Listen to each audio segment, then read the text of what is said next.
The new governor, Gavin Newsom of California, and he's come out and said, you know what, these digital companies that exist in my state to a large degree, they're making a lot of money off of all of our personal data, so why don't you share it with us? So it sounds like a tax to me, Peggy.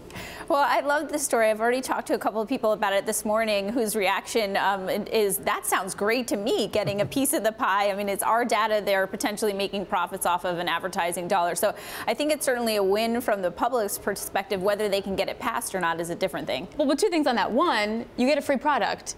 So, like, I mean, Facebook's free. So if they have to start paying you, is it going to stay free? And two, didn't Facebook do this, for example? They paid teenagers, right, like $20 to get data on them, and everyone flipped out. And got in trouble. Yeah. Apple shut down the app. I know. So, yeah, like, exactly. what's the difference with that one? Well, I also was thinking, as I was reading it, is the state thinking to themselves, could we get a dividend off this too, in terms of if Facebook or Google are using any type of state data, and everyone's trying to find ways to raise revenue. Listen, I wouldn't bet on all that money going to the stockholders. I mean, that's going to come back to the state. But in fairness, Europe is talking about something very similar to this. I mean, there's talk about tax because of the use of the data. Which is the overall thing that we talk about, is that some kind of government oversight / regulation is coming. Yeah. Like for these tech names, we don't know what, we don't know how, we don't know where, but like it is coming. This is going to be the thing. But what is not coming is a high-speed rail all the way from Los Angeles to San Francisco, which is what they were going to have. And Mr. Newsom also said, you know what, we're going to do something, but just 120 miles of it, because it's just, I guess, too expensive and too much trouble getting the permits and getting the clearance and things. It's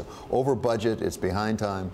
Right, and that's what we're seeing across the country in terms of the federal government, but also states. Is they're struggling to raise the money. I mean, for this rail, it seems like it was approved by the voters about 10 years ago through a bond, but they just haven't been able to get it through. So he's saying, you know what, we'll do a piece of it. Hopefully, eventually, we'll get the LA to San Francisco rail that everyone's hoping for, and Europe has lots of, but it's a little harder to get than they expected. But this goes to something that Dave and I were talking about yesterday, which is how indebted states are, because you notice the theme, right? Trying to raise money from Silicon Valley friends, not going to build the high-speed rail because it's too expensive. PG&E is a complete disaster, so you have no idea what their utility model is going to wind up looking like and what their push into zero carbon emissions in the next couple of decades is going to look like.